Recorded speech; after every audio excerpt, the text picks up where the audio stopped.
Hello, everyone. Welcome to the June 9th, 2020 meeting of the Waynesboro Area School District Board of Directors.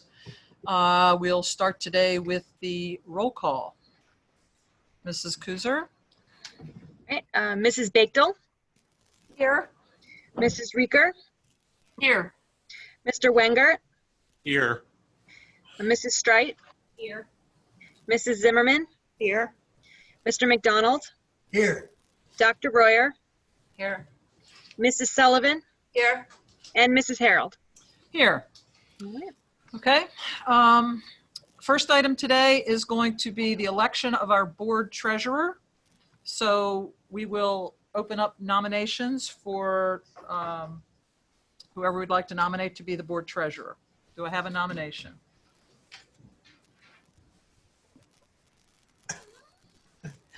I nominate Pat McDonald. I second it. Any other nominations?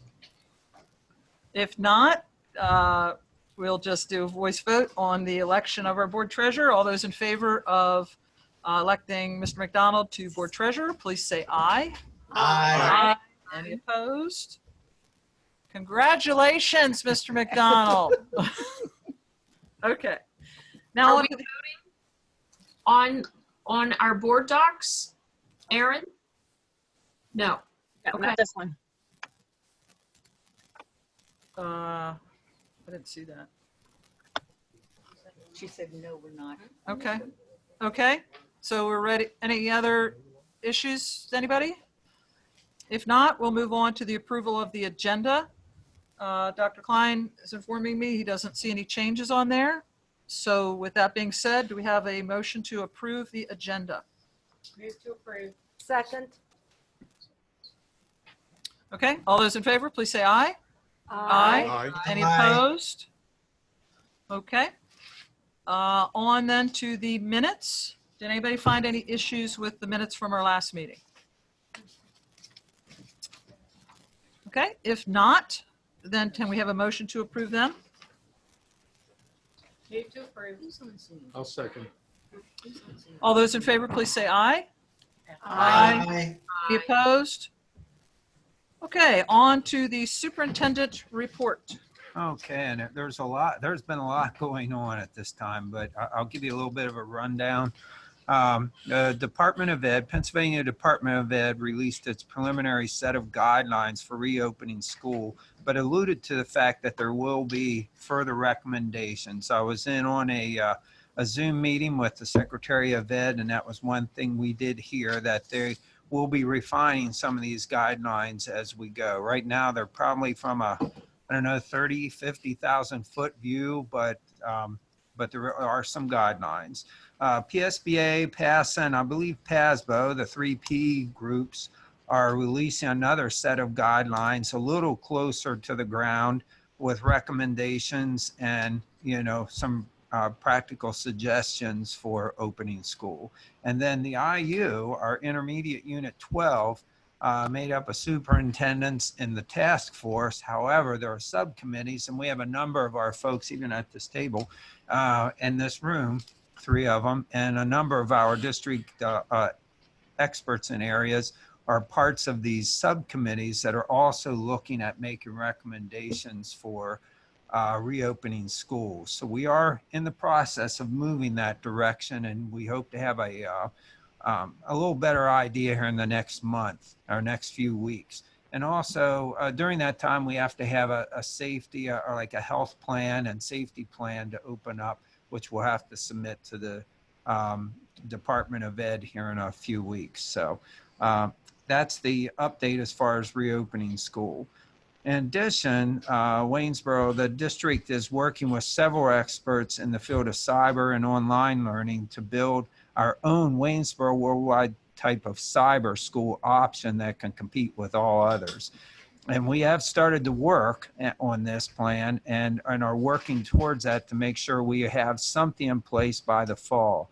And we hope to continue to work on making it a very high level opportunity for our students. Our objective is to customize opportunities for our learners, whether online, face-to-face, or a combination or blended approach. Our plan is to get the word out to the Waynesboro families and provide various options for their child's education. If parents are interested, we will be providing an opportunity to sign up for more information here in the next few weeks as we learn, as we start to move this plan along. On that note, the district is also preparing a survey to send out to parents here in the next few weeks.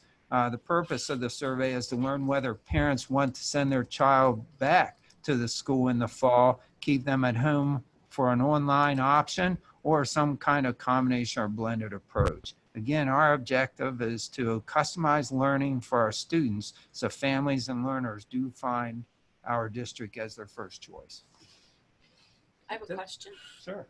Okay, so when you did, I think it was your last Borough Blast, you mentioned that we were going to have a home learning blended program. And since then, I've seen a couple people on social media and a couple people have called me that are interested in that cyber type option from our school district. So they asked me when they would get info and when they could sign up because they don't want to wait. Right. And I'm afraid we're going to lose them, you know, to another program unless we have something, I don't know, like available that like now. Right. Yeah. Well, I mean, there are options that we do have now, but the actual one of a cyber option that will compete with all the others, that, you know, we're not going to have that in place till the fall when the school starts back. However, what we can do is start here this summer with a sign up that we can at least have some information from people when we start to get it in that they would be the first ones to know that are interested in that. So what we're trying to do is get some information that we can work on so it helps us as we design this thing by sending out a survey knowing what are we dealing with. So we hope to do that here in the next couple of weeks. There was a district that did do that and is going to share it with all the IU superintendents. They wanted to share their data with their with their board first, but they're going to share their survey with us. And there are a number of others that are hoping to get that same information. And there are a couple other districts I know of that have done a survey. We're going to look at what they did and find out what mistakes they made and hopefully learn from it and try our own. So this program will be K through 12? Right now, they're focusing on 6 to 12, but that doesn't mean we're not going K to 12. But right now, we're looking at the 6 to 12 at this point. But that, again, that doesn't mean we're not going K to 12. Okay. Okay. Well, just keep us abreast. Okay. we Thank will. you. Uh-huh. Wendy, when you were assistant superintendent, didn't you do that? Yeah, we had, I actually talked to Todd about this because I had a parent ask a friend of mine where they should be calling to go to cyber next year. And I said to Todd, it kind of scared me that I heard that it said out loud. Right. That we needed to get on this. Yeah, we had the Waynesboro Virtual Academy here. That's what I thought. That we had BLN and we had grades 9 through 12. And again, that wasn't a program that our teachers delivered, which I think Dr. Klein's looking at, just because it's less expensive and we have teachers, you know, that can do that. I didn't realize we weren't looking at elementary.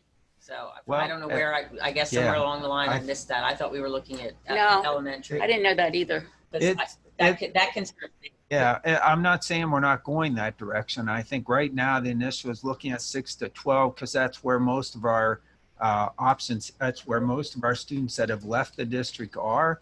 But we also know, knowing that we have the concern of the virus in the fall and people returning, that's an area we know we have to look at. But that was when we started talking about this even a couple months ago when I was with the person that's working with us. My major concern was we had $2 million we're spending on cyber charter money to send out of the district. And I said, I need somebody's help here to help us provide an option that competes with those ones that are taking our students and bring some of that money back because our budget would be much better off if we had even a half of that budget back, half of that amount back. But it is an area that we are exploring to look at, and we might be able to put that in place. And we know we have to. I'm just concerned that parents might be more concerned about sending little ones back that don't know how to social distance. Sure. Do you know what I mean? And don't Sure. understand. Yeah. Do you know what I'm saying?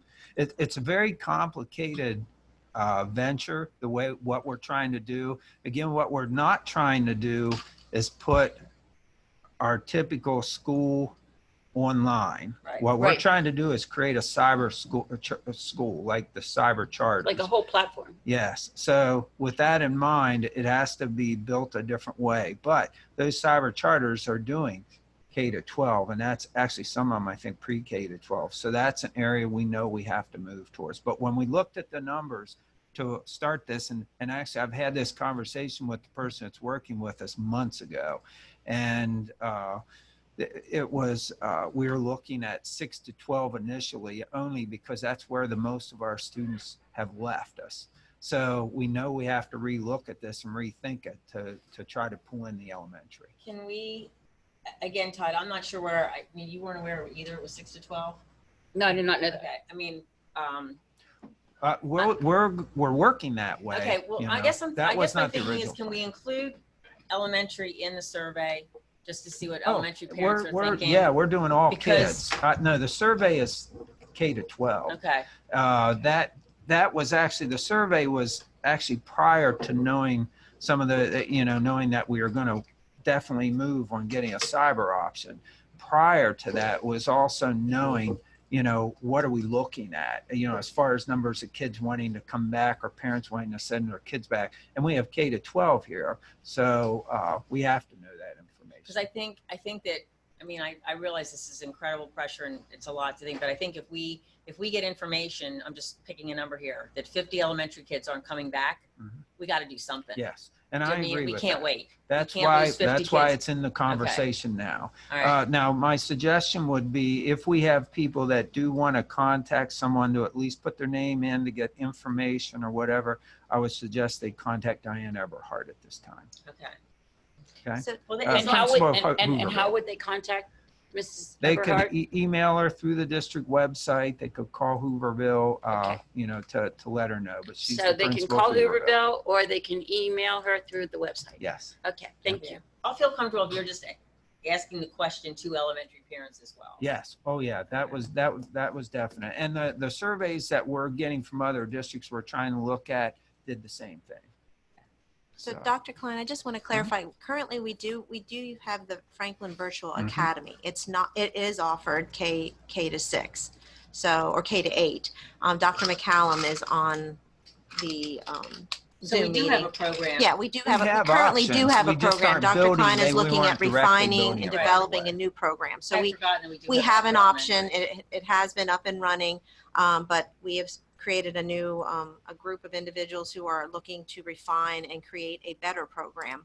Right. But Dr. McCallum's on the committee, Diane Eberhard, Aaron Taylor, myself, Ali Kopko, Steve Lane. So there's a collective group of us and an outside consultant that we're working through, Dr. Scott, to help us come up with the Waynesboro version Right. of what we. I forgot. I don't know how I could have And forgotten so that I either. think we're looking at two different worlds. We're very concerned about the students who have already exited and are in the cyber world, like how to bring them back. But we also recognize there's a whole other group of students, depending on what our survey says, that we need to make sure that we're offering them something in the fall that would meet their needs. And the key point here is that even though we do offer a number of other things, and I apologize for that. I was thinking you were talking about the program we're looking at to build. Well, I and was, we're- but okay. I forgot. But we do have other something options. else, even Yes. though it may not be the best Right. we can make it. We do have something. And I just want to make sure we understand that and Mr. Holtzman, you can correct me if I'm wrong, but over the years that amount of money continues to grow and that whole pot continues to grow. That's where my fear is that whatever we're doing isn't enough. And that's why we have to build a different product that meets the, with no better way to say it, but the customer where they're at. Right. And that's what we're trying to break that cycle there and bring those kids back to us and say, hey, you don't need the traditional school. We're not trying to chase you away. We want you working with us because we believe we can offer you a better opportunity. Well, I also think we're in a unique situation where some of the parents that may want cyber don't want it because they really want cyber. Mhm. They just want it on a short-term thing because they're not sure. Yeah. Do you know what I'm saying? So we're not looking at people that are going to commit to cyber maybe for the remainder of their kids' educational career. They're just doing it as an, maybe as an option until they see how everything pans out. And interestingly enough, I had set up, I have a number of different things we're trying to set up with various superintendents who are trying to look at their cyber options. And I have a webinar that I set up with a school district in Alaska called Chugach, Alaska. And Chugach is a very small number of students, 350 students, but they are 22,000 square miles of school district. Some of their students are thousands of miles from their neighbor, and they have two or three school buildings, but the kids can't get to those buildings, many of them, and they have what they call a homeschool program, and has been so popular that they're actually now running it for the entire state of Alaska. And their former superintendent, who actually was there when they won the Presidential Award of Quality a number of years ago, he is actually working with the country of Russia in order to improve their school system. So we actually have webinars set up for our IU superintendents and IU 8 superintendents here in a couple of weeks, which we'll be watching and learning how they set that program up. We're also looking at workshops with Penn State Worldwide and others. So we're trying to get those. And the person we're working with here was with one of the most popular cyber charters, and he is willing to work with us. But he's a former superintendent, executive director, has started a cyber company. So we believe we have some good people we're trying to work with to build a good product. That's very encouraging. Thank you. We're going to try. Okay, thank you very much. Good discussion there. Okay, we're about ready to go to public comment here tonight. And if you were here last week, we had over 130 public comment. This week we have 3, so I'm hoping that means that they felt like they were heard, and perhaps they got answers for questions from one of us that helped them understand better what was going on. But there's 3 things I'd just like to address here quickly before we get started that came from the public comment. The first one was that some people had the impression that the board wasn't very involved with any of or few of the budget discussions before the meeting on Tuesday night. And I just want to assure you that that's not true, that we spent hours, the budget committee spent a whole lot of hours trying to figure out what to do in a very difficult situation with changing circumstances literally every day. So now we put time in, but Dr. Klein, Dr. Sterner-Hein, Mr. Holtzman, Ms. Truax, they put in a whole lot more than we did. So, we tried to make this work. We tried to base our decisions on different facts, again, that were changing. But I just wanted to clarify that it wasn't a case where we just kind of showed up and, we're listening to this and weren't aware of it. The second one is that I'd like to address is the fact that I had several people tell me that they felt like at least my tone and some of the comments that I made were not showing appreciation towards our teachers. And I want to guarantee you that I don't think anybody has more support, doesn't support the teachers more than I do, but I can say that for the entire board. I believe if you go back and listen to comments, whether it's committee meetings or board meetings, you will hear that we are very appreciative. I know I used the word phenomenal, a meeting or 2 before the last one. So we really do appreciate what our teachers are doing. We know they were under very difficult circumstances with the online that they had to go to. And we hope that we are or have done some things in the past 2+ years, especially to help teachers. Because that's up to debate, but I wanted to assure everyone that from my perspective, they do have our support. The last thing I wanted to address was something specific, and maybe I'll do this a little more in the next couple weeks, but it was some of the suggestions that were made. There were budget issues, but just to clarify, and I address this in response to a couple people, but I just wanted to talk for a second here specifically about pay to play. I mean, we asked for suggestions. People made suggestions that were appreciated, but pay to play is one that I think people don't understand as well, because when you pay your $50, $100, even $150 for your child in the districts that have that, that really doesn't come very close to what the actual costs are. So I'm looking here at the costs. You know, anybody has a child that plays, you know, there's things like travel expenses, uniforms, supplies, the facilities that we have to keep up, referees, coaches' costs. So our costs here, Mr. Holzman gave me a little earlier, we spend $1,128 a child per sport. So although certainly pay to play would help defray the costs, I think some people thought that perhaps that was the entire cost, and that's just not the case. So again, appreciate input, but just want to clarify that. And again, I know like a lot of people haven't been paying, you know, a whole lot of attention, and now they're very concerned and they want to learn more. So, you know, if we can help you understand that a little better, we'll try to do that. Okay, now for the public comment.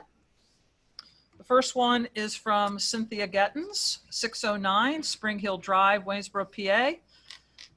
I listened to the WASD board's discussion on creation of a feasible budget for WASD 2021 school year on May 26th. First of all, let me say thank you for all you do for our students and staff. Personally, I would like to see taxes raised to provide the best education possible and pay worthy of the time, work, and talents of the teaching staff. Realistically, I am sure there are many families for whom that would be a hardship now. Like many people, I am not in favor of cutting any programs. I have great respect for the specialists in the schools. I would hate to see the district do without them. But if that is necessary, I hope that the PTOs or others are able to set up a system of volunteers to tutor children in core subjects that will no longer have specialists. I personally think the music programs strengthen skills like math, reading, language, kinesthetic skills, and learning about other cultures. Both music programs and athletics, which also provide physical fitness, provide an environment in which students learn to be a team and feel the magnificent power of that when they meet success or in the all-out effort, contributing to a student's zest for school. Unfortunately, if taxes cannot be sufficiently raised, the freeze on teacher salaries seems the next best option for students, but certainly not representative of the exceptional work the teachers have done this past school year. Again, thank you for your diligence in caring for our community's education. The second letter, or public comment rather, is Amy Ray, 331 Fairview Avenue. Please do not cut reading specialists. Too many kids will be hurt by this. My daughter would not have gotten by without her reading specialist. Kids will continue to fall behind while getting pushed through. No child left behind. And the last one comes from Grace Mabry, 8959 Harper Drive, Waynesboro. Hello, I am a 10th grade student at Waynesboro Area High School. I'd like to start out by thanking you for all that you do for the students here. You do a wonderful job catering to the different aspects of student life. I know that you have our best interests at heart. I would like to explain the benefits of keeping as many extracurricular activities as possible. Extracurricular activities are an important part of public school education. These activities allow students to grow and develop as a person. In many cases, school is the only place students will ever be able to participate in these activities.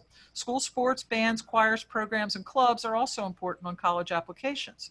Colleges expect extracurricular activities. You can understand why we would be concerned with cuts in these areas. Extracurricular activities can also help students get scholarships to further their education and get good jobs. I am part of wind ensemble and chamber choir. I love music and am able to pursue it because of school. I am also on the varsity player on the field hockey team.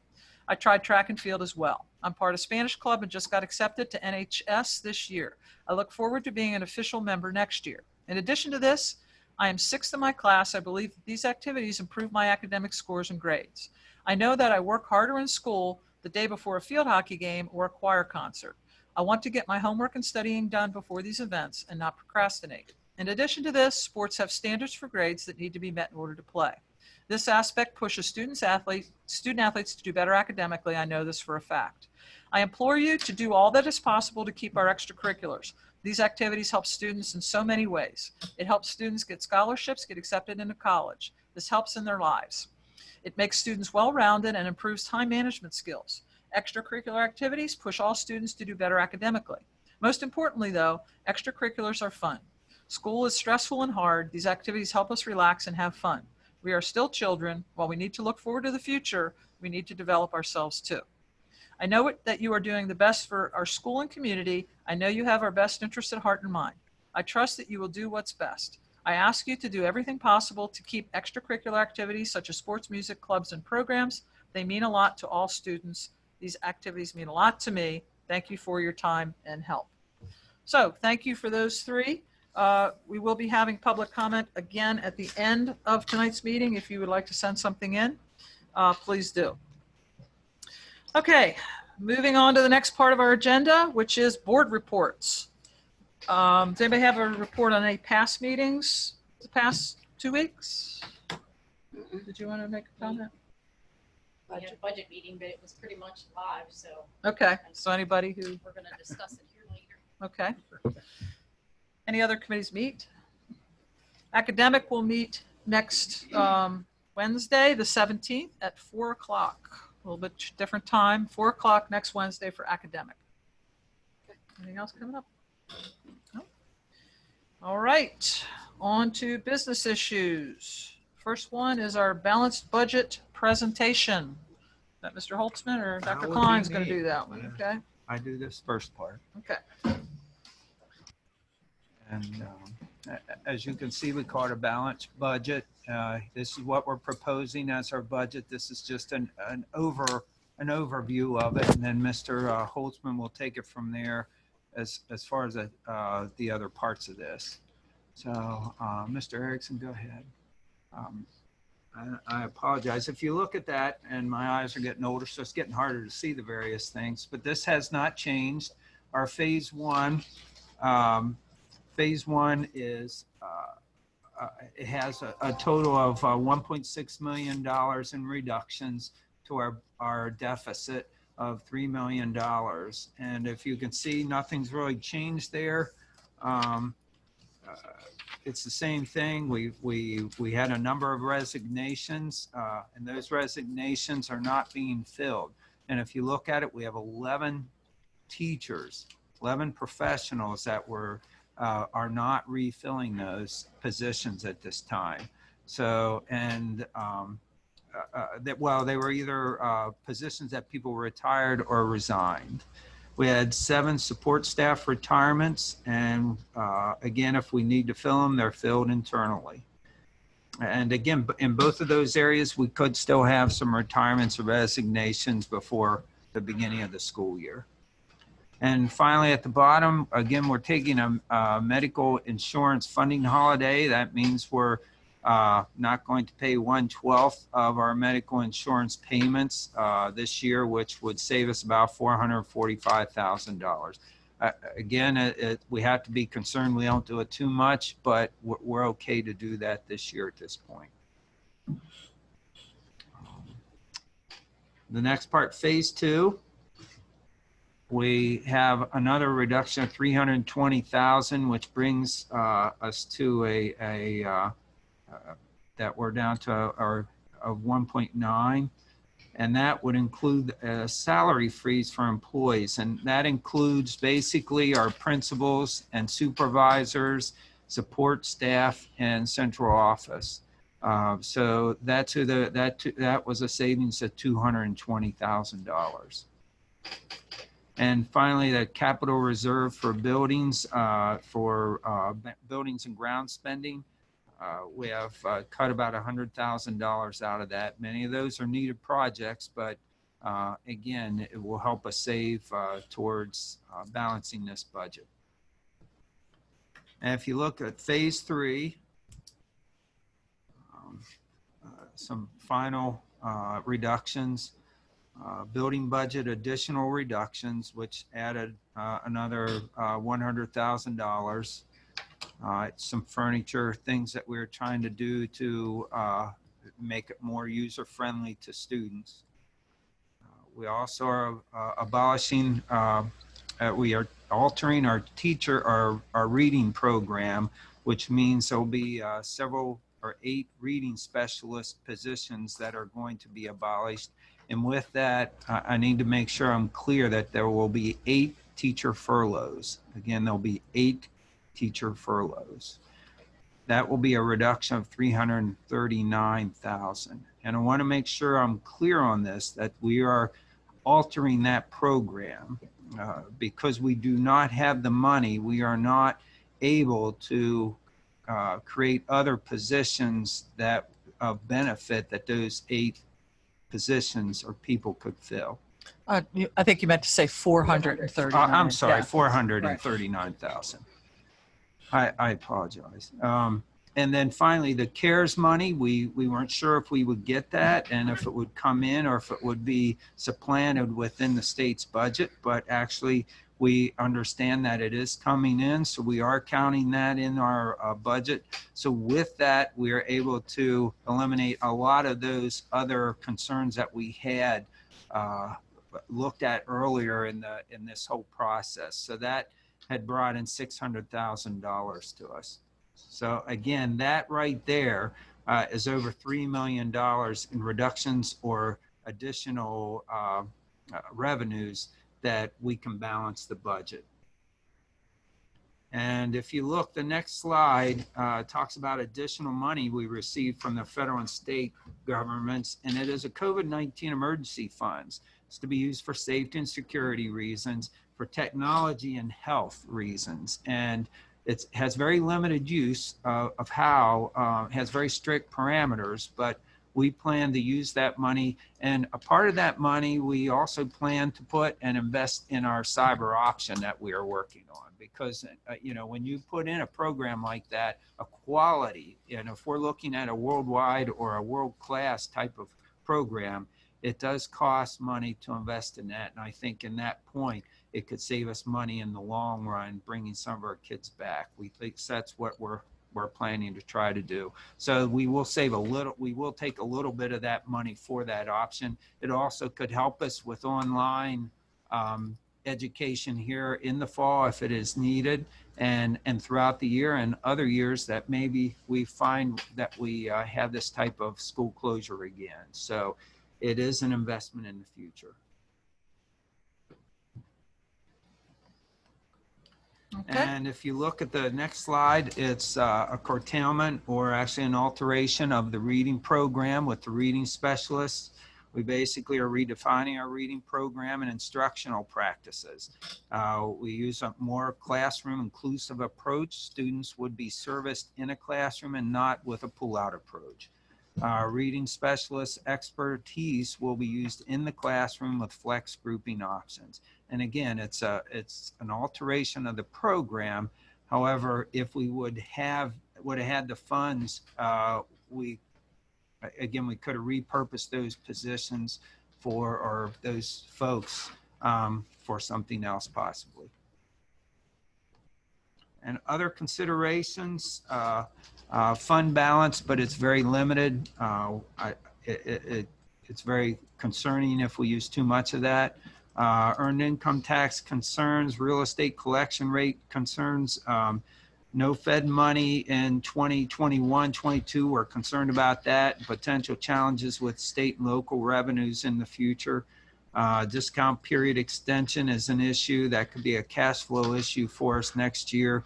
And with that said, I know I believe, Mr. Holtzman, it's in the Senate right now, isn't it? Or one of those, the property tax penalty elimination. One that maybe they both are, but I know that right now they're in Harrisburg trying to decide on those. So we're waiting with bated breath a little bit on those two issues. So those are concerns and considerations with this whole budget process. And right now, that's it. Now, if you have any questions, but that's I wanted to kind of give you an outline of where we're at with this budget and what the budget is that Mr. Holtzman's going to present. Any questions? Okay. Thank you. Thank you.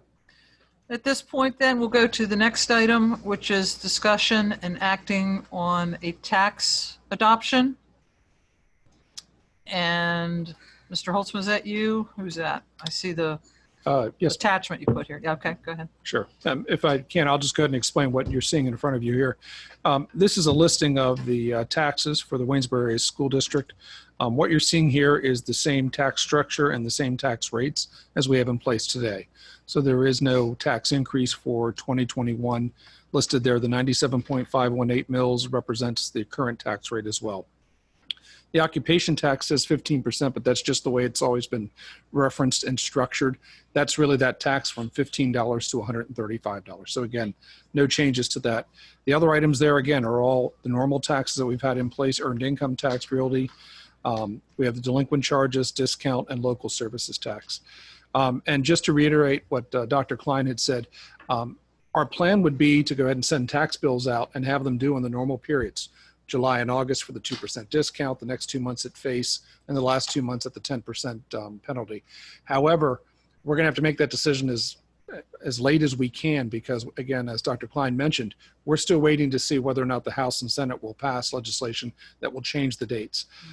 If they do change those dates, we would prefer to make sure we change the bills.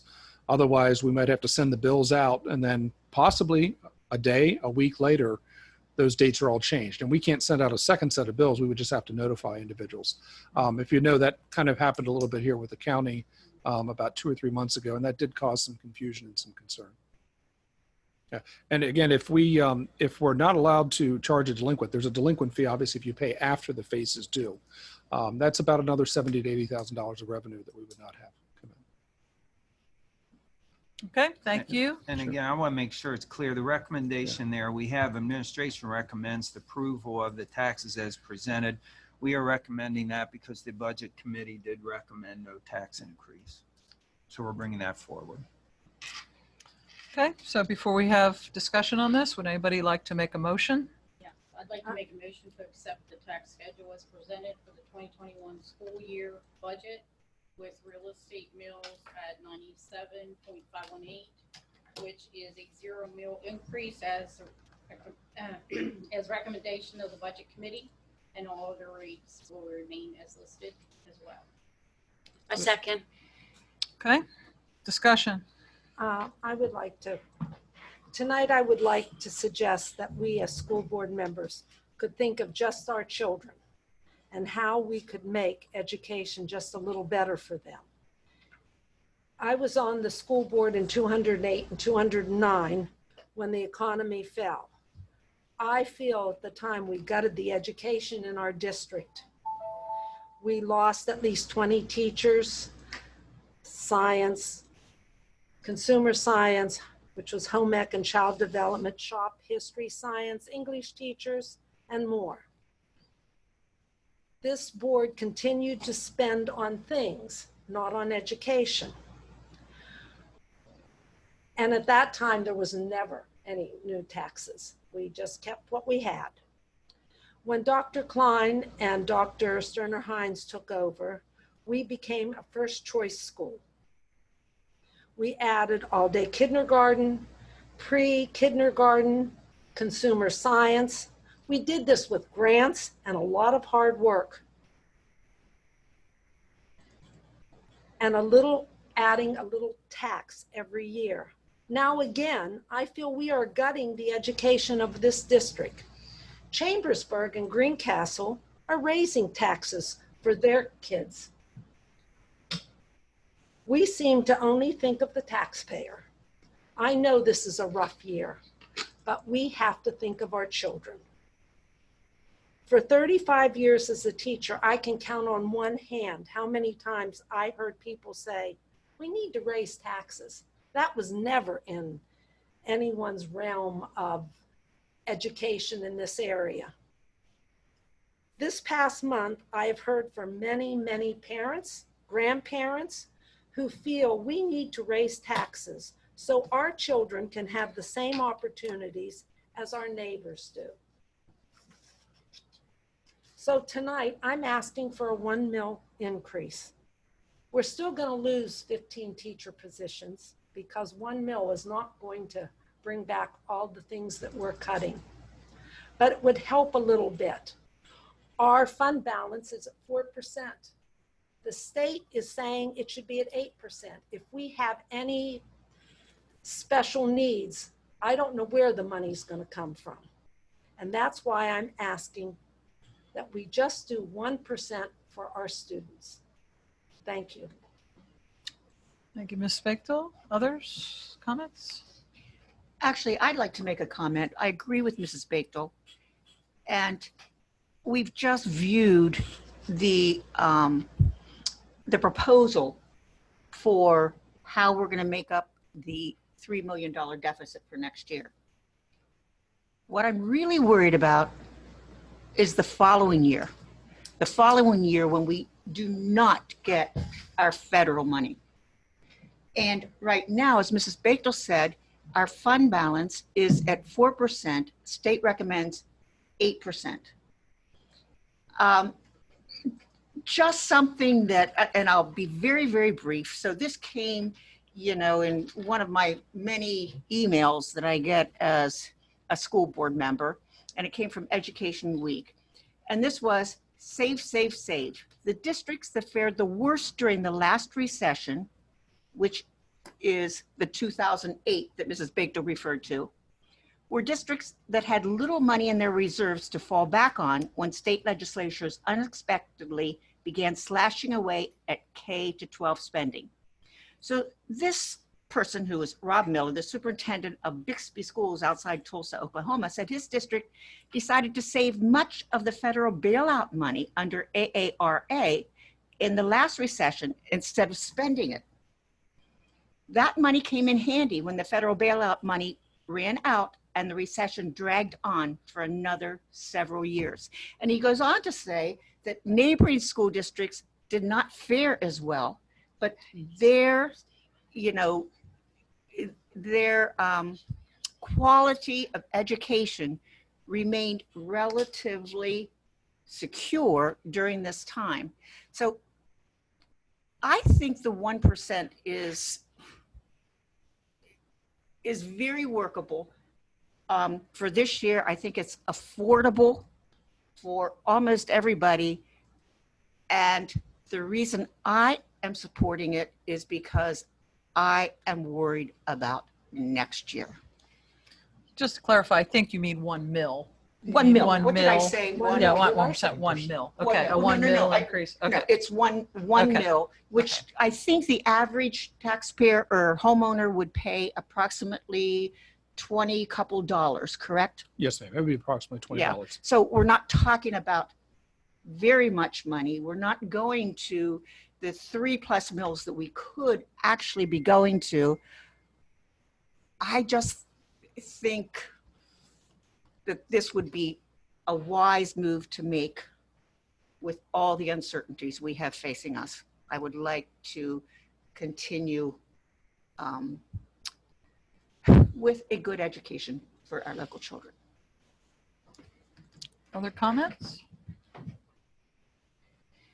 Well, I'll agree with Mrs. Zimmerman and Mrs. Bechtel, and just to, $20, that spelled it out, but $20 is about 40 cents a week, $1.60 a month.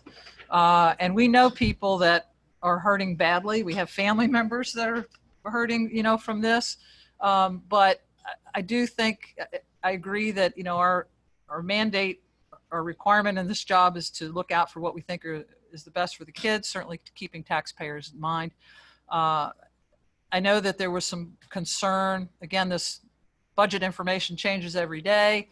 Last week, we were being told that the homestead rebate that we get might not happen, and that would be as much. So that would have raised taxes. We now know that we are going to stay with the same amount we've had in the past, so we aren't going to have an increase there. I'm concerned. We're furloughing 8, but we're losing 20 positions. 20 positions is a lot of teachers. And one of the things that I've tried to work for is to try to increase our number of teachers. I certainly don't want to subtract from that. Of course, we have to do some. 1 mil would bring back 2.5 teachers, or even the general fund issue, which I agree with as well. I think that's imperative that we build that up. We have built it up in the last 2 years, but I'd like to keep going on that. So I would agree with the two who have spoken on this, that I think it's reasonable to ask our citizens to pay the 1 mil, despite the fact of the crisis that we're in right now. So I would echo the sentiments of my colleagues who have spoken. Other comments?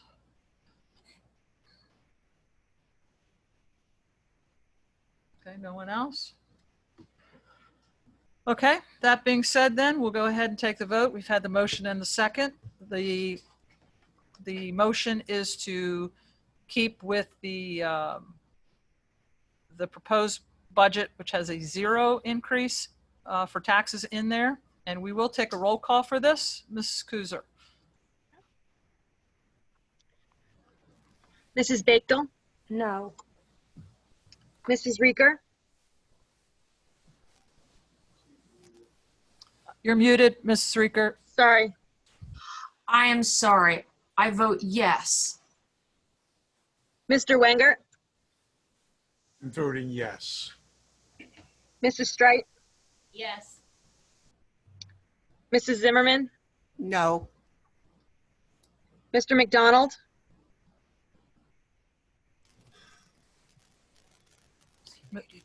Uh, um, I'm deeply frustrated by by what happened with the 3 avenues of revenue we were to choose from. Because of that, I can't in good conscience ask taxpayers to pay more this year when there seems to be so many indicators that it's going to get worse next year. We have a balanced budget, relatively balanced, I believe, thanks mostly to the state money that we will be receiving as opposed from, as I mentioned, our 3 avenues, which frustrated me. So because I believe next year is going to be worse, I have to say yes, no tax increase. Dr. Royer, Yes. Mrs. Sullivan, Yes. and Mrs. Harold. No. Okay, so that passed as proposed. Now on to the budget vote itself. And that's Mr. Holtzman again, I assume? Yes, ma'am. And the budget itself does reflect the same tax rate as was just passed, with no increase in 97.518 mils. The budget is $61,810,308. It is balanced. Obviously, we all have many concerns about what revenue streams really will happen next year, but this is our best estimate at this point. Again, we all have concerns if collection rates go down with real estate, if earned income continues to decrease, and many other concerns and factors, as well as, of course, rising rates for cyber charter and special education costs, which are a driving force as well. But this meets all of our contractual obligations with this budget. Okay, thank you. Do we have a motion to approve the budget? Move to approve. Second. Discussion? Okay, let's do a roll call on this too, Ms. Kuzer, please. Mrs. Bechtel, Yes. Mrs. Reeker, Yes. Mr. Wenger, Yes. Mrs. Strite, Yes. Mrs. Zimmerman, Yes. Mr. McDonald, Yes. Dr. Royer, Yes. Mrs. Sullivan, Yes. and Mrs. Harold. Yes. Okay, the budget passed. Thank you. On to homestead, farmstead, gaming proceeds. Mr. Holtzman. Yes, ma'am. As you had mentioned a little earlier, the state initially cut this by about 55% and then suddenly came up with federal stimulus money to replace the funds. So the funds are effectively the same. It always changes a very small amount year over year. It depends on how much money we're given, which again changes within about $1,000. There's a Sterling Act piece, which is for people who are paying earned income taxes in Philadelphia. Believe it or not, people that might live here may work some point in time in Philadelphia. So we receive some of those funds as well. And then there's always some unallocated funds from year over year. When you have so much money and you have to divide that over almost 8,000 households, even when you round to the best you can, you're always going to have something either left over or a little underneath. So I'm stating all that to say that by approving the homestead, the average person who owns their own home will have $95.76 removed from their taxes, and the assessed value is $982. Actually, I said the average person that would actually apply to every person who has a homestead farmstead up to that amount. There are, believe it or not, some individuals, about 70 of them, that don't actually even pay that much in taxes, so they would actually just have their bill zero completely. Again, it's a very few parcels. Okay, so we're just passing that we agree with this. Yes, ma'am. By accepting it, the gaming funds, and that way it'll apply, and it'll Okay. keep that tax reduction on the property bills. Okay, motion on this? So moved. Second. Any questions, discussion? All those in favor, please say aye. Aye. Any opposed? Thank you. Thank you. All right, personnel. Oh, wrong, sorry. For curtailment furlough of programs resolution, sorry. Okay, the resolution you have in front of and before you is to approve the furlough of professional employees as a result of the change in the reading program that we are proposing. And in that resolution, there are the 8 employees that will be furloughed due to this resolution and the change in the program. Motion, I make a motion to approve. second. Second. Seconded. Okay, that was Ms. Reeker and Ms. Straight. Yeah. Comments, questions? Anyone?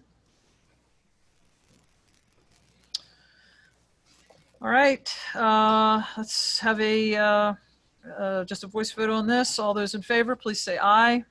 Aye. Any opposed? Okay, on to the next. Now on to personnel. Thank you, Mrs. Harold. I'd like to direct your attention to the 2 items of personnel listed in the board docs. Your resignation of professional staff, resignation of support staff, appointment of support staff. Continuation then in another handout for personnel, we have a resignation of support staff, request for leave, and appointment of substitute support staff. Recommendation is to approve as listed. Motion. Move to approve. So moved. Okay, Ms. Wenger, do you want to second, or Mr. Wenger, do you want to second that, Mr. McDonald? Sure. Okey doke. Okay, any questions for Dr. Sternheim? If not, all those in favor, please say aye. Aye. Any opposed? Thank you. Tenure. Okay, I also like to direct your attention to a listing of teachers of the Waynesbury School District have met the criteria to earn tenure as professional employees. They're listed there, and recommendation is to approve those individuals for tenure. Okay, motion. So moved. Second. Any questions? All those in favor, please say aye. Aye. Aye. Any opposed? Thank you. Okay, just lost my agenda. Sorry. Graduation update. Okay, graduation update. Thank you.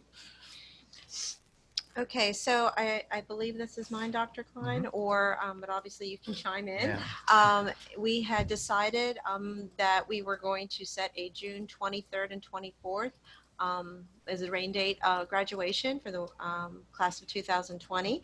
We are still in yellow at this point, and so the alternate dates that we had selected were July 28th and 29th. So I'm seeking some guidance from the board, as well as, I guess, if Dr. Klein would like to chime in on some of the information he received most recently in terms of what direction the board would like to go. If we would like to perhaps postpone the graduation to the July date to allow the opportunity, hopefully the potential, to have obviously more family members present. And I had been in contact with the Department of Health to get some additional guidance and some other health agencies. And during that time with the Department of Health, I was then moved back over to the Department of Education and you know, kind of directed towards the different phases and what it meant to education. One thing that was given to me was that once the governor lifts the closed schools, which would end June 30th, there is a little more latitude with what you can do. So I think at this point, with the plan that the high school originally proposed, as far as how to hold high school, how to hold their graduation ceremony in the stadium with social distancing and having 2 family members per student and having all the students could participate if they wish, I think it would be a date that we could probably shoot for if we are in green at that point. And, all indications of what I'm hearing that there's a good chance we will be green by the end of July. But I think that would be the cautionary thing, that we'd want to make sure we're in green. Am I correct, though, that even if we're in green in 2 weeks, which is still June, because the or the governor has not opened up schools, we could not do our green? It isn't recommended to do it that Okay. way. To have that kind of a crowd, I think is what they said. Okay. Yeah. So that's why even if we're in green in June, we don't feel that that's feasible to do it that way. Okay. Because with the green, I think you shouldn't have any more than 250. But once the schools are opened up, I think the latitude of having social distancing and a number of other people, the way it would be set up, we would be much safer by doing it. That was what I took out of that communication. Okay, so we are actually going to be voting on the new date. Is that how I understand this? If Okay. you like, and when we can set it that way, I think the condition would be that would have to be a green unless we are planning an optional graduation plan. But the original plan that was put out there, we have to have a green, and it could be done on those dates. Okay, so before we would go to an optional, I guess somebody could make a motion for that, but we would have a motion on following our original plan with this as the backup date. Did you say July 28th? July 28th, and then Okay, the rain backup date is was 29th. the Okay. 29th. So would anyone be willing to make a motion on however you want to do it with graduation? I move to approve the new dates of July 28th and July 29th. Okay, thank you. Second? I'll second. Thank you. Discussion? Dr. Klein, what's the time on that? What's the time? For graduation, I believe, was it 6:30? 6:30. Yeah. Mr. Pappas is on. There he is. Okay. So, and the other thing that we were going to follow up on is, in light of the fact that we're now talking the end of July, that we were going to reach out to the seniors to hopefully have some type of RSVP by July 10th, Yeah. to have an understanding of what seniors would be attending, and then we could plan accordingly for any guests. Okay. Mr. Pappas, do you want to add anything? No, the July 10th idea, yeah, I think that way we'll have a better understanding of, just with sitting everyone appropriately in the stadium, if we can have family members there. So we're kind of asking them to sign up to come to their own graduation, but we're doing that to try to meet the desires of the families to have actual family members there. So that's where that thought came from, to have a sign up by July 10th. And Mr. Pappas, what you're saying is that if there are only, say, 300 students that would be participating, maybe additional family members could be invited. Yeah, it may alter it might increase the number of individuals that could come and watch. Do they already have caps and gallants? Yes, Do they? Okay. yes. Okay. Any questions? I'm just thinking of the students that are going into the military. Don't they leave early in July? Yeah. Many have most of them have left already, from my understanding. Okay. I was just thinking if we could have some little thing for them. But if they've Well, already left. Well, I can say every year for the last 4 years, I do have a little thing for them, but because of where we were with the building closed, we didn't go that route. But I've been in communication with some of the recruiters and with them individually, and they already have their diplomas, or the recruiters have their copies of their diplomas, because they were leaving early June. So, Okay. Thank you. Anybody else? Okay, we have the motion on the table. All those in favor, please say aye. Aye. Any opposed? Okay, Ms. Straight is opposed, so we have an 8-1 on that. And now we're going for the 28th of July. Okay, graduation list. Okay, within your board docs, you also have a listing of the class of 2020 graduate list. The recommendation is to approve the list as listed to hopefully have a live graduation on July 28th. Okay. We have a motion to approve the graduation list. So And moved. To approve Second. the graduation list. Okay, What does it say? I do not have a list. I don't either, but On number 9, I'm On also number not on the 9. I'm not on the server. We have Okay. Okay, I'm sorry. Let's go back again. Who made that motion? Sorry. I made a motion. Okay, Ms. Reeker, do we have a second? I think I second it. Okay, Ms. Bakewell seconds it. Do we need any discussion on this? Okay, all those in favor, please say aye. Aye. Any opposed? Redistricting news. Dr. Sterner-Hein.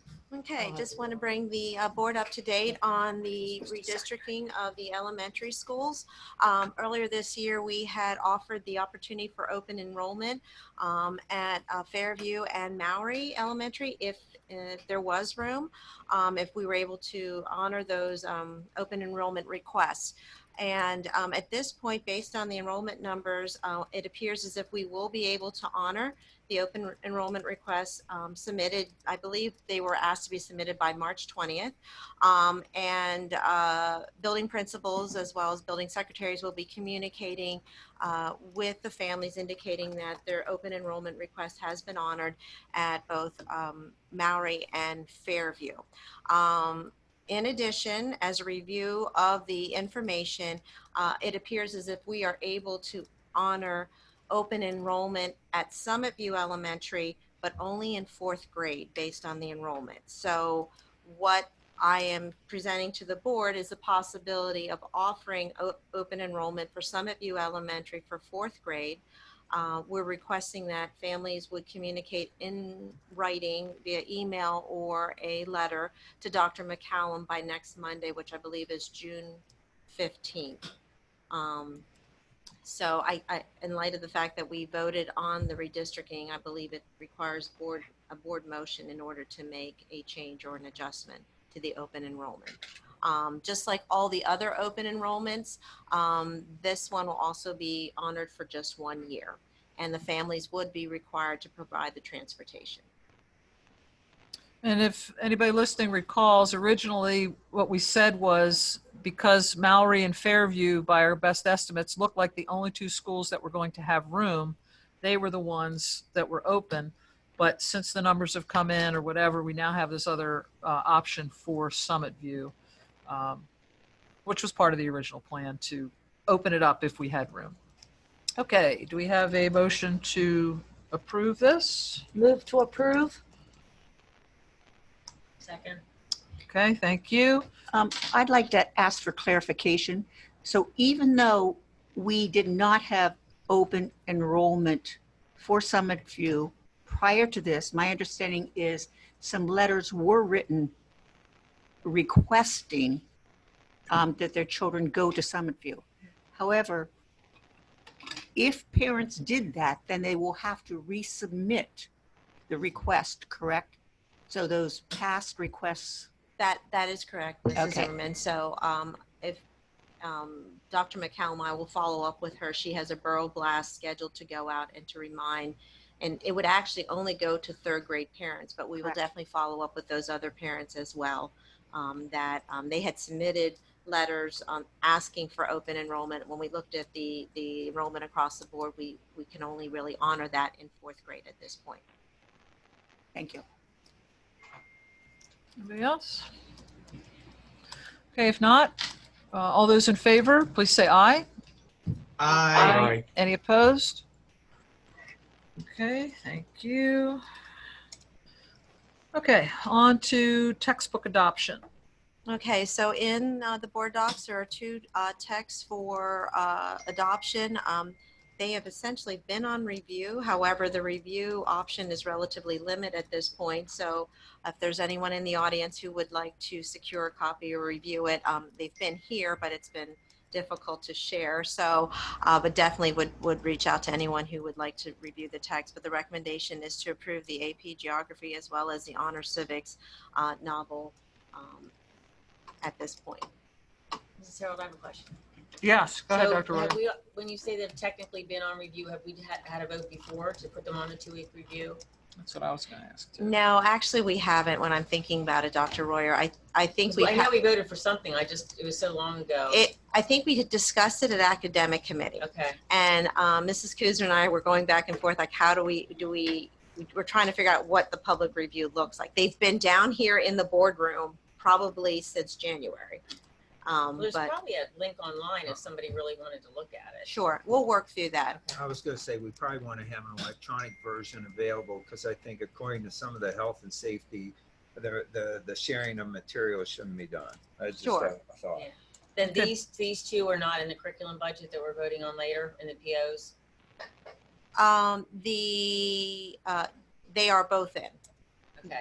The one is in, the Honor Civics text is not in. Okay. Well, we can't vote on this, right? For right now, or can we? More, I think you're. yeah, we vote to, basically how it works is we allow us to- give approval pending, nobody's saying anything negative in the 2-week period. It's very different. That's just how it's been done here for, Like if no, yeah, so Forever. if no It's one kinda like says, no if no names one being reaches used. out to me within the next 2 weeks, the POs would be, Well, actually, I don't want to vote on until I know how much they are. Are they in there? Can you tell us that? sure. And that is something that we could definitely follow up with at the, at academic committee. If you recall, it was interesting because the individual teaching AP was willing to try to teach without the text. that's what. So the total cost is, the text is, let me add, like 4,200 for AP Geography. For how many copies? This would be for 24 copies. I believe we did take a vote at the academic committee at one point about the purchase of the text. Also within my budget, we still included the world history AP text, but again, we can revisit that during the academic committee meeting. I think because we delayed the academic committee, that's something that we can continue to discuss. And we can perhaps review even though the POs have been entered, we can continue to review my budget maybe at the Well, the world history is not what we're voting on right now. no, but I'm just giving you that as another Okay, example. how much is the other book? Oh, the novel? Yeah. I don't have that information in front of me. I apologize. I will follow Okay, up. I'm not willing to vote on, I mean, I prefer not to, but the board can overrule me, I guess, until we have, Well, I The mean, at this details point in are- time, Dr. Sternheim, just to make myself clear, I'm not challenging buying these books. I'm certainly willing to approve their 2-week review period. I just want to make sure that following process that we don't send a PO out for these books until the 2-week period's over. I understand. And again, pending, obviously you don't have to send a PO even if it's approved tonight, approve it out Sure. right away. I think but the it's- purpose behind this was to at least make the public aware that I was considering these texts. Right. And then we will have the academic committee meeting next week, and then we can revisit But it. we did make a decision as a board, I don't know when it was, to say that we thought we needed to do AP right and not try to piecemeal it with materials. well, but I thought we also said, as she was saying, that the AP geography we can wait on. It's world geography and it's human geography. Human geography is the new course. World geography would be replacing current books. Okay. And then this, the novel, this is news to me.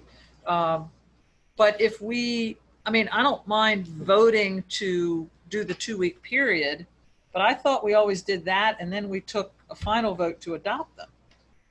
Is that wrong? Is that not how we usually do that? No, that's how, that's traditionally how it's maybe is done in other districts. It's Okay. not here. Okay, well, I mean, we can have the vote tonight, but I don't feel comfortable voting for it before I have the facts on that. That's just me. If you still want to vote on it, you can vote on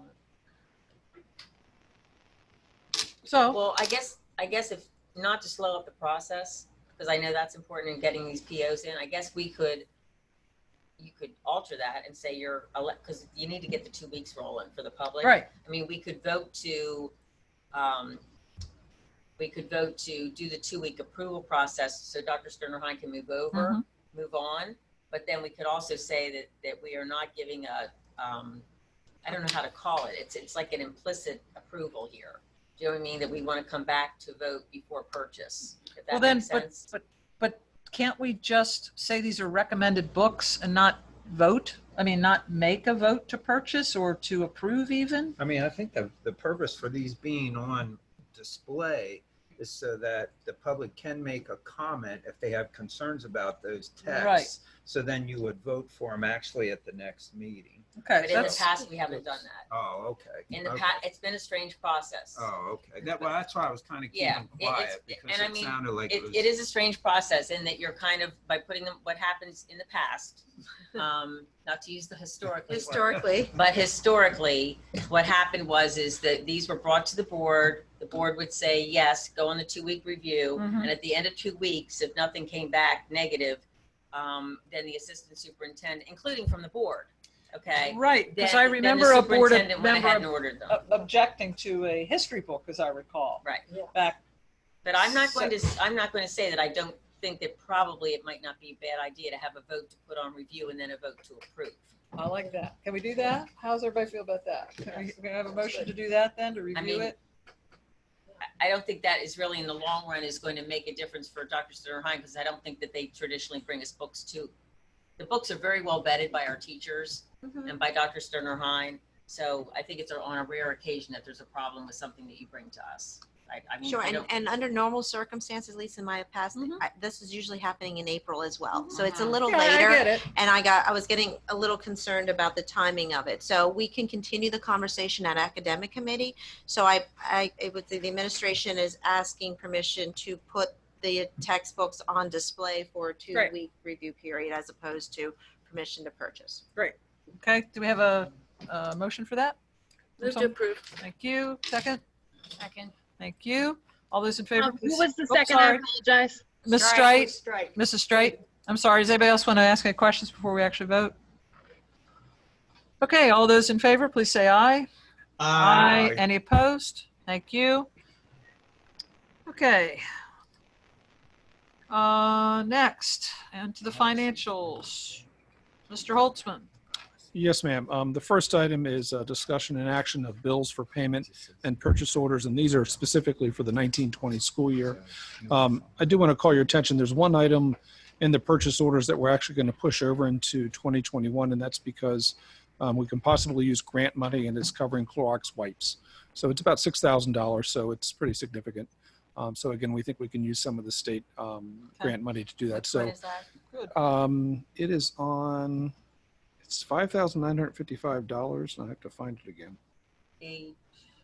Yeah, sorry. Give me a second here. Oh, I had it and I lost it. Page 5. Okay. Thank Yep. you. So I'm asking for your approval, but that one actually would be, we would push that into 2021 because of that grant opportunity. Okay.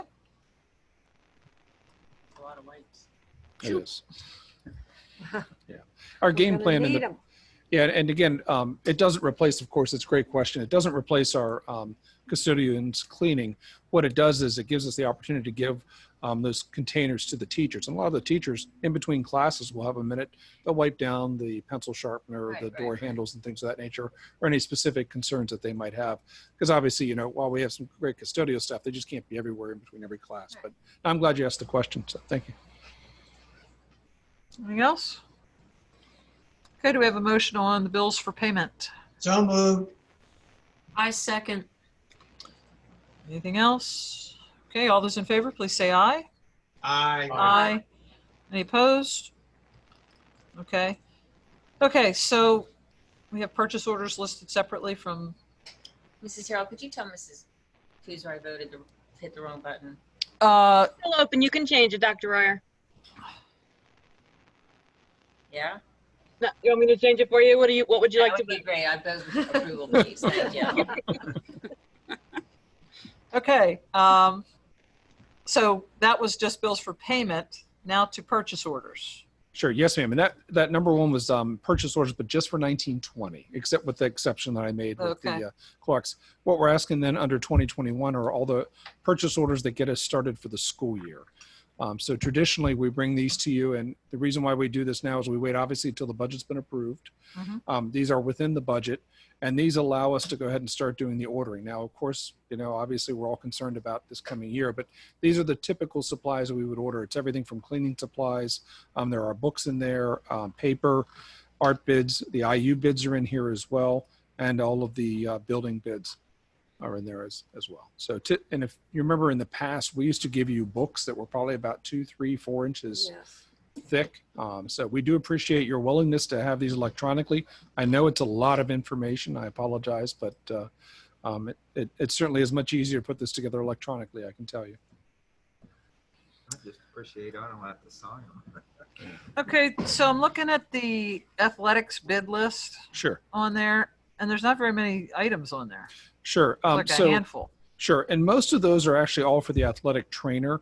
There's very few actual sports items in there. So Okay. for the athletic department, I should say not the athletic department, the athletic as part of your curriculum. So let's say your gym classes. Those are typically in building budgets. So you'll see a lot of items in there, such as they might be buying elastic stretch bands or balls or things of that nature for their programs. The actual athletic programs, so such as extracurricular programs, football, basketball, softball, field hockey, those items will probably be forthcoming. Usually what happens is the athletic director is working with those coaches. Sometimes they're newer coaches. So he doesn't like to put all the POs in now, not necessarily sure what that need might be come February or March for spring track. So they typically, you'll see those a little bit more frequently throughout the year, but they still have to come to you beforehand. Other questions? Are each of those departments given a budget? They are actually, what they do is they all put their budgets together. Those budgets are reviewed by the administrators at every building several times. They come into Dr. Sterner-Hein, myself, Dr. Klein, and they're reviewed again and again. This time around, of course, they went back and forth several times with several reviews and cuts. And so to get to the purchase orders that you see today. So they know what they have to spend and they can't spend any more than that. Correct. I would like to say that each year I have appreciated the books. Now, I agreed to cut down on paper and to cut down on printing, but I have to tell you that all of these PDFs were extremely hard to look at and very confusing. It was easier looking from a book. I'm sorry, but the way it was presented in PDFs like that was overwhelming. No, I appreciate the feedback, ma'am. I know it is a lot of information, and if the board so chooses, or if even an individual chooses, we probably could print the information out if needed as well. Well, I feel like in the past, we were given an option. Do you know what I mean? Like if we wanted Okay. a hard copy or not. I would just appreciate in the future if there's something that's going to take as much time as this takes, it maybe in the Friday folder, you give us a heads up. Like, hey, by the way, because this isn't something, when I did, and again, I'm taking responsibility that I didn't look the whole way through, but I wasn't really expecting, because I would have expected to see something in the Friday folder that these were at least in here. So maybe the Friday folder could alert us that, by the way, Sure. you need to take a look at these, and then maybe then just say if you want a hard copy. I mean, the one thing that's difficult with using it electronically is you can't go back and you can't compare. Right. So that's the struggle and again, we're trusting that everything that is in here is in the budget. So. No, I appreciate that feedback. And what we'll do is I'm putting some reminders out here. What we do is whenever we get that type of information, we'll put something out here so that next year in early May, as we get started on this process again, we'll take a look at that and come out and ask anybody who does want to print a copy, and then of course let you know as far ahead of time as possible. Well, I think that's what Dr. Sterner and I did, like with the handbooks. Sure. You know, Yeah. but anything, if, I mean, I'm speaking just for myself, but I'd appreciate a heads up if there's lengthy things within here. Do you know what I'm saying, that are going to take a longer amount of time? Sure. Mrs. Harold, you're nodding, so. Yeah, I agree. Yeah. Yep. It's Yeah, this is overwhelming. hard to, you know, Yeah. I have a hard time, anytime we're going back and forth and back and forth. Yes. Would a single PDF with like a table of contents that you want to go down to that section? That wouldn't help me. I think it was on. This is actually easier than that because it's separate. You just see what you want and click it rather than going through a table of contents. You know, what might have been helpful would have been, and again, sometimes when we have budget committee, we know how much are in each individual building budget. We didn't get that information this year. It might have been helpful just to have a single sheet with the totals from each PO. Okay. Do you know what I'm Yeah. saying? Because I Give you a looked at summary, one yeah. building budget and then had to flip back and look at another one, then had to flip back. Right, Okay. right. Yeah, because again, yeah, some of those, yeah, I hear what you're saying, based on whether it's building or for each one. Okay, so we'll have that option available in the future. Okay, but as it is, do we have a motion on this already? I don't think so. No? Ms. Kuzer, we didn't have a motion yet, right? No motion yet. Okay, any motion to approve the purchase orders? Move to approve the purchase orders. Second. Anything else? Questions? All those in favor, please say aye. Aye. Any opposed? Thank you. Thank you. Occupational tax exonerations. Yes, ma'am. This is just the normal occupation and old per capita tax exonerations that we come to you with. These are taxes that are considered uncollectible for a variety of reasons. Either the individual has moved out of the community or they no longer have employment in those cases. Okay. Motion. Move to approve. Second. Any other questions? All those in favor, please say aye. Aye. All right. Okay, that's it for financial. On to informational items. Clayton Cabinet comments. I have none at this time. Dr. Sternheim? Sure. Just want to make the board aware that as of today, I did post the Waynesbury School District Comprehensive Plan online. I know a number of you had participated in our meetings that we had over the course of the year. It's a new template and there were some glitches within the template. And so I was finally was able to print it off, and it's posted for a 28-day review, and that we would have to look at it and approve it at our July 14th, 2020 board meeting.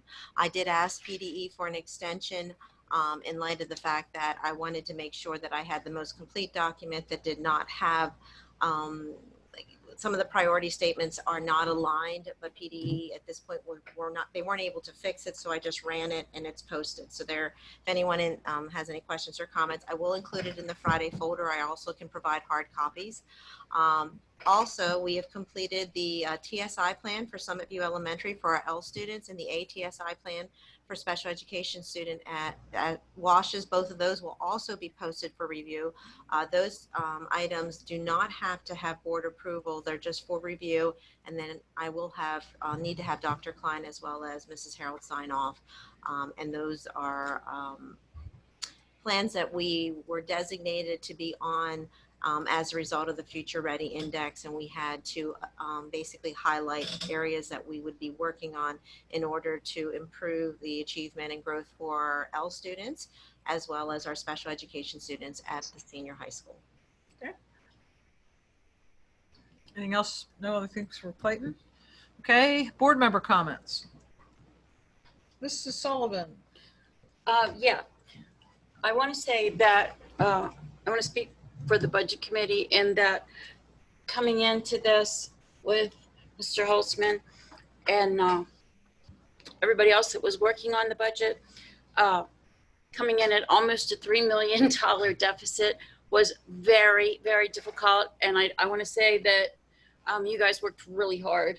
And I want to mention what we did actually save this year. And we saved all-day kindergarten. We saved student activity advisors, before and after school tutoring programs for struggling readers, extracurricular activities, middle school and high school sports with a no tax increase. And that is pretty phenomenal. Of course, we couldn't have done it without the federal money, which was pretty significant. And I appreciate that we got that. And that I'm very well aware that we may not get that next year. Very well aware of that. But I do want to say that it really was a lot of work and a job well done. Thank you. Thank you. Thank you very much. It was very much a team effort. Yeah. Dr. Ware? Yeah. I didn't comment earlier when we approved the, I'm looking what it was called, the furlough A resolution. resolution. Uh-huh. But I think on behalf of the Budget Committee and myself, I would just like to say that I think it's important for the public to know that although we managed to save a lot, we still lost a lot. And that I would consider 20 positions, you know, draconian measures. And I am a bit concerned that in the celebration of keeping extracurriculars in sports, that might have been lost. And I think it's really important that those teachers that we voted the furlough resolution know that we do value contributions to the district and all of our teachers, and didn't make these decisions under a lot of struggle. Very difficult decisions. But unfortunately, when you've got the deficit that we were asked to make up, you can't do that by cutting $1,000 here and $1,000 there. And I appreciate our principals, what they were able to do with their building budgets. I personally don't know how in the world you found $100,000 in the existing building budgets, as lean as I know those budgets are. So principals, I appreciate, you know, the efforts. I'm sure you had to give up a lot of things that you were, you know, counting on having. But again, not replacing retirements, you know, and resignations and doing that. I guess I share Mr. McDonald's concerns, and as several of you expressed, we're not out of the woods. And although we're celebrating tonight that we kept a lot, and Mrs. Sullivan, that's a good point, because we did, and we kept the Inspire classrooms, you know, which is a big one for our students. I think we have to be, you know, just cautious. It's kind of a celebration with a but, Yeah. with it. But I just wanted to go on record, you know, I think I speak on all of us that we do never hoped that we would have to furlough, as Mrs. Bechtel said. You know, she's been through this before, you know, in the district, and it's not something that any of us wanted to do. Thank you. Anybody else? Well, on a lighter note, I will say I loved the parade. I think it was a great way, you know, to at least have some recognition for our seniors who have lost so much. So it was just a great night. I think you had a pretty good turnout, and it was a lot of fun. And I appreciated watching it. Hopefully anybody who participated enjoyed being in that as well. So that was a great idea and very well done. Okay, if there's nothing from anyone else. Ms. Kuzer, do we have any public comment? Yes, I sent you 3 more. Oh, okay.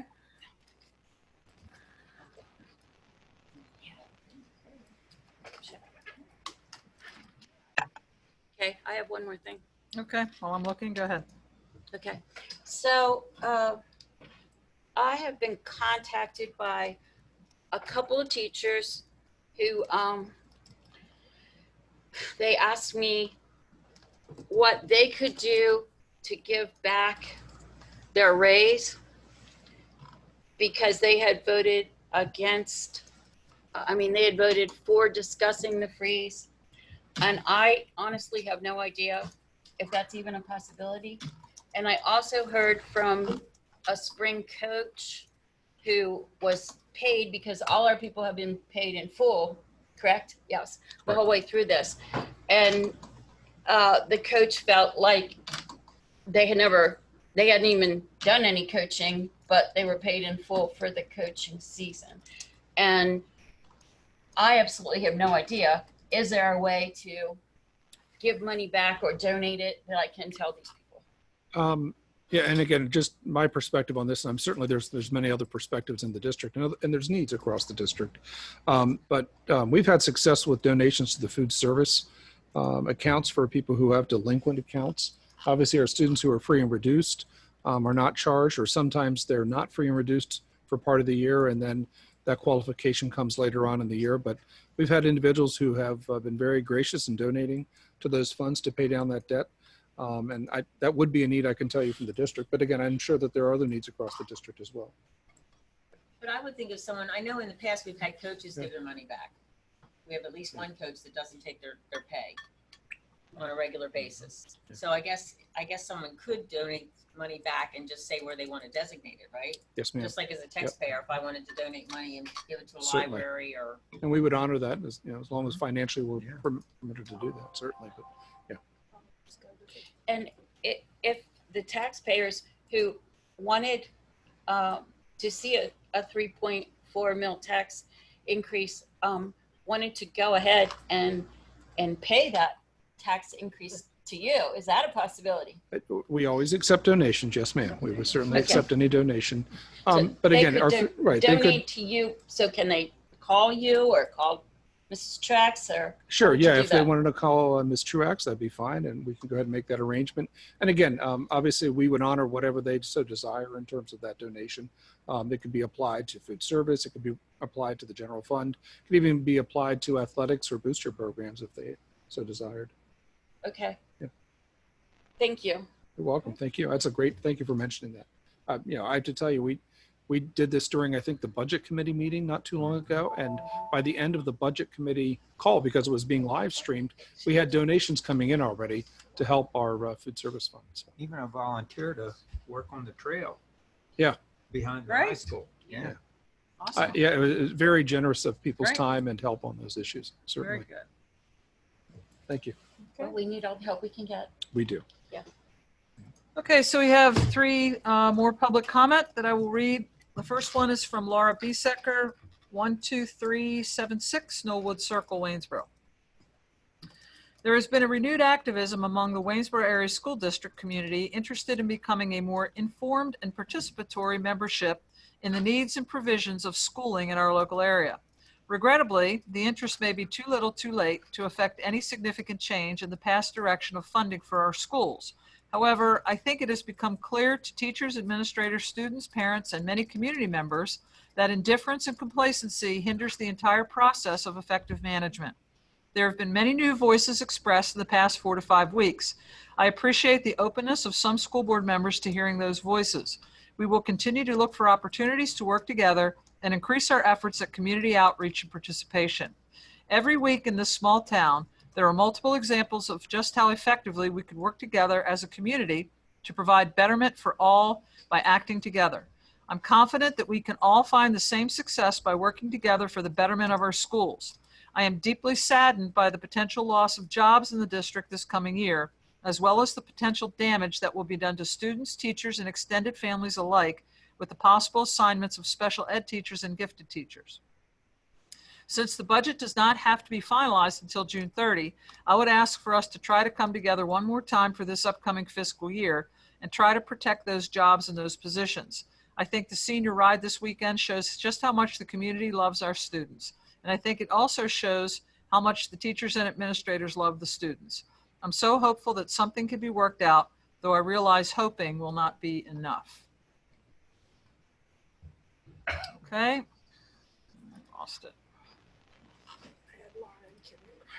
Okay, next comment is from America Brocious, 13224 Delaware Circle. While I appreciate all of the time the school board puts into decisions, I am deeply disheartened and disturbed that you would choose to cut the reading program and specialists. My 3rd grade daughter benefited greatly from the reading specialist. She did not qualify for Title I benefits, and she is one of the top students in her class. However, due to the repeated violence and disruptive behaviors in her class, the reading specialists were regularly called in to help with the classroom teaching, supervision, subbing, and breakdown into smaller groups. You also may not realize that reading specialists are regularly called upon to supervise the classrooms when the violence has occurred within the classroom. Due to the consistent and repeated disruptive children in her class, the entire class is the furthest behind in the district. With that being said, the reading specialists have been able to directly and positively impact multiple children in the classroom, not just the Title I qualifiers. I implore the school board and the administration of WASD to let the people know what your plan is to fill the gaps that will now be present due to you eliminating the reading program. What is your plan for the coming year to help students in your district with foundations of reading? I can assure you, although someone had suggested volunteers step up, a volunteer cannot in any way fulfill the roles that a reading specialist had filled in the years past. So again, what is the plan to restore the reading foundations for our children in this district? And the last one is Richie Davis, 11337 Brookdale Drive. I would like to thank the 3 board members who have the foresight that is needed to take at least a small step in preparing for next year's budget by recommending a 1% tax increase.